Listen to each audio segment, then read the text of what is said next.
اعوذ باللہ من الشیطان الرجیم بسم اللہ الرحمن الرحیم ولا يحسبن الذين كفروا سبقوا انهم لا يعجزون واعدوا لهم ما استطعتم من قوة ومن رباط الخيل ترهبون به عدو الله وعدوكم واخرين منهم من دونهم لا تعلمونهم الله يعلمهم وما تنفقوا من شيء في سبيل الله يوفى اليكم وانتم لا تظلمون۔ یہ آیت کفار مکہ جو بدر سے بھاگ گئے تھے ان کے بارے میں اس کے بارے اندر ارشاد فرمایا گیا ہے۔ ہوا یہ کہ پیچھے اللہ تعالیٰ نے ارشاد فرمایا کہ قبیلہ بنو قریظہ نے کیونکہ کفار مکہ کی مدد کی تھی ہر لحاظ سے، تو کفار مکہ نے میدان جنگ کے اندر آ کر جو ہے وہ آقا علیہ الصلوۃ والسلام کا مقابلہ کیا، پھر 70 مارے گئے، پھر باقی بھاگ گئے۔ جو باقی بھاگ گئے ان کے بارے میں اللہ تبارک و تعالیٰ نے ارشاد فرمایا وَلَا يَحْسَبَنَّ الَّذِينَ كَفَرُوا سَبَقُوا، فرمایا کافر اس گمان میں نہ رہیں سبقوا کہ وہ ہاتھ سے نکل جائیں گے۔ وہ یہ نہ سوچیں کہ مطلب ہے کہ بدر کے اندر وہ بھاگ گئے ہیں، وہ بچ گئے ہیں موت سے، فرمایا نہ، سوال ہی پیدا نہیں ہوتا، وہ جتنا مرضی بھاگنا چاہیں بے شک بھاگ لیں، انہم لا یعجزون، کبھی بھی بھاگ نہیں سکیں گے، رب کو عاجز نہیں کر سکیں گے۔ ایسا تو نہیں ہو سکتا کہ میدان جنگ سے بھاگ گئے پھر وہ بچ ہی گئے موت سے، ان کو موت ہی کبھی نہیں آئی ہے۔ فرمایا کافر جتنا مرضی کوششیں کر لے لیکن رب کی پکڑ سے بچ نہیں سکتا ہے۔ تو یہ آیت تو ویسے کافر کفار مکہ کے بارے میں نازل ہوئی ہے، لیکن اس کے اندر سبق ہر اس شخص کے لیے ہے۔ ہمارے ہاں بھی کیا ہوتا ہے کہ اکثر ہم جب بیمار ہوتے ہیں یا تکلیف ہوتی ہے تو ہم پھر رب کی بارگاہ میں بڑی گڑ گڑا کے دعائیں مانگتے ہیں، لیکن جیسے صحت یاب ہوتے ہیں یا ہمارے حالات ٹھیک ہوتے ہیں یا کاروباری معاملات ٹھیک ہوتے ہیں تو ہم پھر کہتے ہیں کہ تو کون اور میں کون والی بات آ جاتی ہے، ٹھیک ہے، پھر نمازیں بھی گئی، پھر توبہ بھی گئی، پھر استغفار بھی گیا، دعائیں بھی گئی، سب کچھ گیا۔ تو مطلب یہ ہے کہ اللہ تبارک و تعالیٰ نے ارشاد فرمایا کہ کوئی بھی شخص اگر بچ جاتا نا کہیں سے، بیماری سے بچ گیا، تو اس کا مطلب یہ نہیں ہے کہ وہ آگے پھر بچ جائے گا، یا قتل ہونے سے بچ گیا تو اس کا مطلب یہ تھوڑی ہے کہ وہ موت سے بچ جائے گا۔ میں جس طرح کافر قتل سے نہیں بچ سکتا نا، اسی طرح ہر ظالم اور ہر متکبر یہ نہ سمجھے کہ اگر آج اس کا داؤ لگ گیا اور وہ بچ گیا تو آگے بھی جا کے بچ جائے گا۔ انہم لا یعجزون، فرمایا رب کو کوئی عاجز نہیں کر سکتا ہے۔ یہاں نہ صحیح تو آگے صحیح، ڈھیل ہو جاتی ہے نا، لیکن ہوگا ضرور، مرنا تو اس نے ضرور ہے۔ جو بیمار ہوا ہے ضروری نہیں کہ آج وہ صحت یاب ہو گیا 10 سال بعد وہ بیمار نہیں ہوگا یا اگلے سال بیمار نہیں ہوگا، نہ، یہ تو رب کی پکڑ ہے، چاہے کسی کو ابھی کر لے چاہے کسی کو تھوڑی دیر بعد کر لے۔ تو آگے اللہ تبارک و تعالیٰ نے ارشاد فرمایا، تو یہ سارے کفار کو اللہ تبارک و تعالیٰ نے ارشاد فرما دیا، فرمایا کوئی بھی دنیا کے اندر جتنے بھی کافر ہیں وہ یہ نہ سمجھے کہ اگر وہ بچ بھی گئے ہیں تو آگے جا کے بچ جائیں گے، ایسا نہیں ہوگا۔ آگے دیکھیں جی، فرمایا وَأَعِدُّوا لَهُم مَّا اسْتَطَعْتُم مِّن قُوَّةٍ وَمِن رِّبَاطِ الْخَيْلِ، اور مسلمانوں کا بھی ارشاد فرمایا گیا، فرمایا کہ تم کیا کرو، تمہارا کام کیا ہے، فرمایا وَأَعِدُّوا لَهُم، تم ان کے لیے اسلحہ تیار کرتے رہو، تم ان کے لیے اسلحہ تیار کرتے رہو، مَّا اسْتَطَعْتُم مِّن قُوَّةٍ، جتنا تم سے ہو سکے اپنی طاقت کو اکٹھا کرو اور اپنی طاقت جمع کرتے رہو، مِن رِّبَاطِ الْخَيْلِ، جتنا ہو سکے اپنے گھوڑوں کو تیار کرتے رہو۔ تو مطلب کیا ہے، دو چیزیں بیان کی گئی، مَّاسْتَطَعْتُم مِّن قُوَّةٍ، ایک تو تم اپنی طاقت کو تیار کرو۔ طاقت سے مراد آقا علیہ الصلوۃ والسلام سے پوچھا گیا کہ یا رسول اللہ یہ قوت سے مراد، طاقت سے مراد کیا ہے؟ حضور علیہ الصلوۃ والسلام نے ارشاد فرمایا تیر، ٹھیک ہے، تیر، ان تیر تلوار سارا کچھ ہے۔ مطلب کیا ہے کہ اللہ تبارک و تعالیٰ نے خود یہ حکم دیا ہے کیا کہ تم اپنے اسلحہ کو تیار کرو، جتنا ہو سکے اسلحہ اپنا تیار کر کے رکھو۔ کس وجہ سے؟ وَمِن رِّبَاطِ الْخَيْلِ، اپنے گھوڑے بھی تیار کر کے رکھو۔ اور آج کے دور کے اندر کیونکہ تیر تلوار کا زمانہ نہیں رہا ہے، علماء فرماتے کہ یہ آیت قیامت تک لوگوں کے لیے ہے، جیسے جیسے حالات بدلتے جائیں گے ویسے ویسے اسلحہ بھی بدلتا جائے گا۔ جب آقا علیہ السلام کا دور تھا تب تیر تلوار کی بات تھی تو اللہ تعالیٰ نے مسلمانوں کو ارشاد فرمایا اپنے تلواریں تیار رکھو، اپنے تیر تیار رکھو، اپنے گھوڑے تیار رکھو۔ یار یہ رب کا حکم ہے، یہ کیا ہے، یہ رب کا حکم ہے۔ یہ جو لوگ کہتے ہیں جو بار بار امن امن کی باتیں کرتے ہیں، ان امن والوں کو یہ آیت بھی پڑھنی چاہیے کہ اسلحہ تیار کرنے کا حکم بھی رب نے ارشاد فرمایا ہے، ٹھیک ہے، کسی اور کا حکم نہیں ہے، یہ خود ڈائریکٹ رب کا حکم ہے کہ امن، اسلام امن کی بات ضرور کرتا ہے لیکن اسلام ساتھ ساتھ اسلحہ تیار کرنے کا حکم بھی، تیاری پوری رکھو اپنی، یہ نہ ہو کہ کہیں سے جناب تم مار کھا جاؤ، ایسی بات نہیں ہونی چاہیے، تمہاری تیاری پوری ہونی چاہیے۔ جیسے آج کے دور کے اندر کیونکہ تیر تلوار کا دور نہیں رہا ہے لیکن ایٹم کا زمانہ تو آ چکا ہے نا، ٹھیک ہے، میزائلوں کا زمانہ آ چکا ہے، ٹینک کا زمانہ آ چکا ہے، بارود کا زمانہ آ چکا ہے، تو جیسے جیسے حالات بدلتے جائیں گے مسلمانوں کا اسلحہ بھی ویسے ویسے بدلتا جائے گا اور تیاری پوری کرنی پڑے گی۔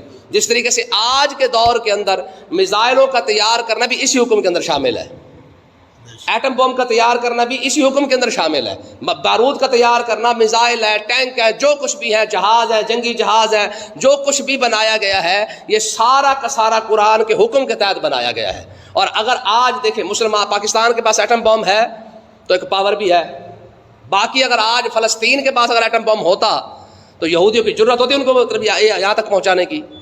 تو مسلمانوں کو کیونکہ اس طریقے سے برگلایا گیا ہے کہ مسلمانوں کے اندر جتنے بھی ممالک ہیں آپ دیکھ لیں سب کو امن کی باتیں پڑھائی گئی ہیں. اور یورپ نے آپ کیا کیا ہے، اس نے جتنا اسلحہ تیار کر سکتا تھا سارا اسلحہ تیار کیا ہے. امریکہ کے سپر پاور ہونے کی وجہ صرف اور صرف اسلحہ ہے، اس کے علاوہ تو اور کچھ نہیں ہے اس کے پاس. ٹھیک ہے، وہ علامہ اقبال کا شعر تھا کہ باطل کے فعل و فرق کی حفاظت کے واسطے یورپ زرا میں ڈوب گیا دوشتا کمر. کہا مسلمانوں کا حال دیکھو کہ باطل نے اپنے فعل فر یعنی اپنے اول فول کی خاطر، باطل کے فعل و فر کی حفاظت کے واسطے یورپ نے کیا کیا، اپنے ملکوں کی حفاظت کی خاطر اپنا جناب سب کچھ کیا ہے. کیا کیا کہ یورپ کے باطل کے فعل و فر کی حفاظت کے واسطے یورپ زرا میں ڈوب گیا دوشتا کمر. کہتے ہیں یورپ نے تو اسلحہ بنا کے اپنے آپ کو اسلحے کے اندر ہی ڈبو دیا ہے. اور مسلمانوں کو کیا کیا گیا، جب مسلمانوں نے اسلحہ بنانے کی کوشش کی ہے ان کا نہیں اسلام تو امن کی بات کرتا ہے. یعنی خود اسلحہ بناتے رہے اور مسلمانوں کو امن والی گولی کھلاتے رہے. اور ہمارے ایسے بے وقوف قوم گزری ہے جناب ابھی لگی پھرتی ہے، وہ آج بھی امن کی باتیں لے کے بیٹھے ہوئے. اور جو تم امن کی باتیں تم کر رہے ہو، اسرائیل کو امن کون سمجھائے گا، امریکہ کو امن جا کے کون سمجھائے گا. تو اس کا مطلب یہ یاد رکھیں، جس کے پاس پاور ہوتی ہے وہ کبھی امن کی بات نہیں کرتا. امن کی باتیں یہ جو بیٹھے نا کمزور قومیں، ہم کمزور قومیں کرتی ہیں احتجاج، ہمیشہ کمزور قومیں کرتی ہیں. دیکھیں نا کبھی آپ نے دیکھا اسرائیل پوری دنیا اس کے خلاف احتجاج کر رہی ہے لیکن اسے فرق ہی کوئی نہیں پڑتا. کیوں؟ کیونکہ اس کے پاس پاور ہے، پیسہ ہے. ٹھیک ہے، اسلحہ اسے امریکہ فراہم کر رہا ہے. تو کہنے کا مقصد یہ ہے کہ آج اقوام متحدہ بھی زور لگا کے بیٹھ گئی ہے. آج مسلمان ملک کیا، یورپ کیا، امریکہ کے اندر کتنے بڑے بڑے احتجاج ہو رہے ہیں لیکن اس کے علاوہ بھی مسلم اسرائیل کو کوئی فرق نہیں پڑا ہے. کیوں؟ اس امریکہ کو اسلحہ جو ہے وہ فراہم کر رہا ہے اور وہ اسرائیل چلا رہا ہے. تو کہنے کا مقصد یہ ہے کہ جتنا تمہارے پاس اسلحہ زیادہ ہوگا اتنی تمہاری پاور زیادہ ہوگی. اور اگلی بات اللہ تعالیٰ نے خود ارشاد فرمائی، وَمَا تُرْهِبُونَ بِهِ، اسلحہ کیوں تیار کرو، وَمَا تُرْهِبُونَ بِهِ عَدُوَّ اللَّهِ وَعَدُوَّكُمْ، وَمَا اسی اسلحے سے تم اللہ کے دشمن کو بھی ڈراؤ اور اپنے دشمنوں کو بھی ڈراؤ. اپنے دشمن کیڑے؟ یا آپس میں لڑائی والے نہیں، اپنے دشمن سے مراد مسلمانوں کا دشمن ہے. تو میں جو اللہ کا دشمن ہے حقیقت میں وہ مسلمان کا بھی تو دشمن ہے نا. ٹھیک ہے، تو میں اسلحہ تیار کر کے اس کو دکھاؤ جو اللہ کا دشمن ہے وہ اسے ڈراؤ، اس کو اسے پتہ چلنا چاہیے کہ یہ مسلمانوں کے پاس اتنا ہتھیار اتنا اسلحہ موجود ہے. ٹھیک ہے، تو اگلی بات وآخرین منہم من دونہم، تو میں اگلی بات یہ ہے کہ اللہ کے دشمن کو بھی اسلحے سے ڈراؤ، اپنے دشمن کو بھی اسلحے سے ڈراؤ. اور وآخرین من دونہم، جتنے منافق مسلمانوں کے اندر چھپے ہوئے ہیں، لا تعلمونہم، تم ان کو نہیں جانتے، ان کو بھی اسلحہ دکھا دکھا کر ڈراؤ. ٹھیک ہے، اب یہ قرآن ہے، یہ کوئی حدیث نہیں ہے، یہ خود سیدھا رب کا فرمان ہے. فرمایا کہ تم اسلحہ بناؤ، اسلحہ بنا کے تم جو ہے دنیا کو دکھاؤ تاکہ پتہ چلنا چاہیے. جب آقا علیہ السلام آئے نا مکہ فتح کرنے کے لیے، حضور علیہ السلام کے پاس 10,000 صحابہ کرام آئے تھے. اب دیکھیں ذرا سیاست بھی کیا ہوتی ہے، یہ بھی کچھ سیکھنی ہو تو پھر حضور علیہ السلام سے سیکھے. ٹھیک ہے، آقا علیہ السلام نے ایک رات مکہ کے قریب آ کر جب حضور نے ڈیرا لگایا نا تو حضور علیہ السلام نے ایک رات صحابہ کرام کو فرمایا صحابہ آج ہر کوئی اپنا کھانا خود پکائے، اپنا کھانا. حالانکہ اسلام کا حکم کیا ہے کہ یار اگر کھانا ہے تھوڑا ہو یا زیادہ ہو مل کے بیٹھ کے کھاؤ گے تو برکت ہوگی. لیکن حضور نے اس رات ارشاد فرمایا آج رات اپنا کھانا ہر کوئی الگ پکائے. کھانے کی بات نہیں ہے، اب پکائے الگ. اب مجھے آپ بتائیں 10,000 بندہ جب آگ جلا کے بیٹھا ہوگا تو آگ کہاں تک جائے گی اور کتنی دور تک آگ پھیلی ہوگی. یہ ہے سیاست، یہ ہے دشمن کو مرعوب کرنے کا طریقہ. وجہ کیا ہے؟ کیونکہ کفار مکہ نے جاسوس چھوڑ دیے تھے کہ مسلمانوں کا اندازہ لگاؤ کہ یہ کتنے آ رہے ہیں تاکہ ان کا مقابلہ کیا جا سکے، کوئی ہم بھی تدبیر کر لیں. آقا علیہ السلام نے ارشاد فرمایا بھی پھیل جاؤ اور اپنی اپنی آگ جلا کے اپنا کھانا پکاؤ. اب رات کا وقت تھا، اب ظاہر 10,000 جب آگ جل رہی ہو کہاں تک بات جائے گی. ٹھیک ہے جی، وہ جب جاسوس آئے دیکھنے کے لیے انہوں نے دیکھا، انہوں نے کہا بلے بلے بلے بلے اتنی آگ. انہوں نے کہا یہ کس چیز کی آگ ہے؟ انہوں نے کہا تمہیں پتہ نہیں ہے یہ مصطفیٰ کریم کے لشکر کا کھانا پک رہا ہے. یہ محمد عربی کے لشکر کا کھانا پک رہا ہے. اس نے کہا تیریاں خیراں اتنے لوگوں کا کھانا، جب کھانا اتنا زیادہ پک رہا ہے تو پھر فوج کتنی زیادہ ہوگی. وہ راتوں رات ڈر کر انہوں نے واپس جا کے کہو نا کہو خدا کا خوف کرو اللہ کے بندو. ان کی تو میلوں کے اندر تو آگ جلی ہوئی ہے کھانا پکانے کے لیے, تم سوچ بھی نہیں سکتے ان کے ساتھ کتنا بڑا لشکر آیا ہوگا. سارے کے سارے ڈر کے بیٹھ گئے. انہوں نے کہا بہتر یہی ہے کہ صلح کر لو. ٹھیک ہے نا, بہتر کیا ہے کہ ہتھیار ڈال دو, اب تمہارے بس میں لڑنے والی کوئی بات نہیں رہ گئی ہے, کیونکہ اتنی لمبی لائن میلوں کے اندر تو ان کی آگ پھیلی ہوئی ہے خالی کھانا پکانے کی. تو پھر آگے تم کیا کر لو گے ان کا. تو یہ ہوتی ہے, دیکھیں جنگی تدبیر بھی کہہ لیں اور سیاسی امور بھی اس کو کہہ لیں. ٹھیک ہے, تو اللہ تبارک و تعالیٰ نے ارشاد فرمایا اسلحہ تیار کر کے رکھو گے تو کیا ہوگا. دیکھیں نا عربی و شربیوں نے, ٹھیک ہے, ان خبیثوں نے گاڑیاں خریدی ہیں, انہوں نے بڑے بڑے محل بنائے ہیں, لیکن سوال ہی پیدا نہیں ہوتا کہ اسلحہ بنایا ہوتا. ٹھیک ہے, اب دیکھ لیں ان کے کھوتوں کی ریس لگ رہی ہے, گھوڑوں کی ریس لگ رہی ہے, اونٹوں کی ریسیں لگا رہے ہیں, لاکھوں کروڑوں ریال جو ہے وہ لگا لیتے تھے. یہ سعودی عربی ہے. ٹھیک ہے, ان کی بڑی بڑی بلڈنگیں, ان کے محلات, ان کے جناب گاڑیاں, جتنی یہ بڑی بڑی گاڑیاں خریدتے ہیں, اگر ان سے اسلحہ خرید کے رکھا ہوتا تو کسی کو آنکھیں بھی دکھا لیتے. دبئی کے اندر دیکھ لیں جتنی عیاشی ہو رہی ہے, سعودی عرب کے اندر تو اب انہوں نے شراب خانے تک کھول دیے ہیں. اگر دبئی نے جتنی عیاشی کی ہے, دبئی کے اندر ان عیاشیوں کے بدلے اگر اسلحہ خرید کے رکھا ہوتا تو دبئی کا ایک روب ہوتا. قطر نے جو فٹ بال کروایا ہے, جتنا خرچہ قطر نے فٹ بال پر کیا, اگر اتنا خرچہ وہ اگر اسلحے پر کرتا تو دکھاتا لوگوں کو کہ جناب قطر کے پاس کتنا اسلحہ ہے. تو یاد رکھے یہ تو رب کا حکم ہے کہ مسلمان اپنے اسلحے کو تیار کر کے رکھے. جب رب حکم دے رہا ہے تو پھر پیچھے بچ کیا گیا بھائی. ہم کسی امن ومن کو نہیں جانتے, ہم تو صرف اس بات کو جانتے ہیں کہ ہمارے رب کا حکم ہے کہ اسلحہ تیار کر کے رکھو.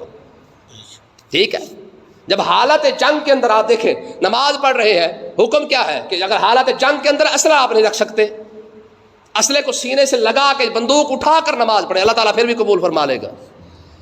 تو مسلمان ملکوں نے خاص کر عربیوں نے عیاشیوں کے اندر جتنا پیسہ ضائع کیا ہے, اگر یہ اسلحے پر لگاتے تو آج یہ ایک بار خالی کیا کرے وہ کھانس بھی دیتے نا تو اسرائیل کیسی کی تیسی ہو جاتی. ان کو پتہ کہ بے حس قوم ہے, ان کے پاس نہ اسلحہ ہے نہ ان کے پاس پیسہ تو ہے, عیاشی تو ہے, لیکن اسلحہ ان کے پاس نہیں ہے. لیکن نا بندے کے پاس چھوٹی سی چھری ہو نا, چاقو ہو, تو بندہ دلیر ہو جاتا ہے. ہوتا ہے کہ نہیں ہوتا. رات کو اندھیرے میں جا رہا ہو, ہمارے یہاں موٹی سی مثال ہے یار, وہ کہتے ہیں یار ایک ڈانگ ہی پکڑ لو خالی, کیونکہ بندے کو ایک ڈانگ کا بھی سہارا ہوتا ہے کہ یار میرے پاس ڈانگ ہے, اگر کتا شتا آ بھی گیا تو میں نبڑ لوں گا. ایک چاقو ہو تو بندہ اس کے ساتھ دلیر ہو جاتا ہے. تو یار جس کے پاس ایٹم بم ہو, جس کے پاس ٹینک ہو, جس کے پاس ہتھیار ہو, جس کے پاس میزائل ہو, وہ کیوں نہیں دلیر ہوگا. یہی وجہ ہے کہ اللہ تعالیٰ نے ارشاد فرمایا تمہارے پاس اسلحہ ہوگا تم دلیر ہو جاؤ گے, تمہیں پتہ ہوگا کہ ہمارے پاس مقابلہ کرنے کے لیے کچھ ہے. پھر اگلی بات دیکھیں, اللہ تعالیٰ نے ارشاد فرمایا اللہ یعلمہم, فرمایا تم اپنے دشمنوں کو نہیں جانتے, رب تمہارے دشمنوں کو جانتا ہے.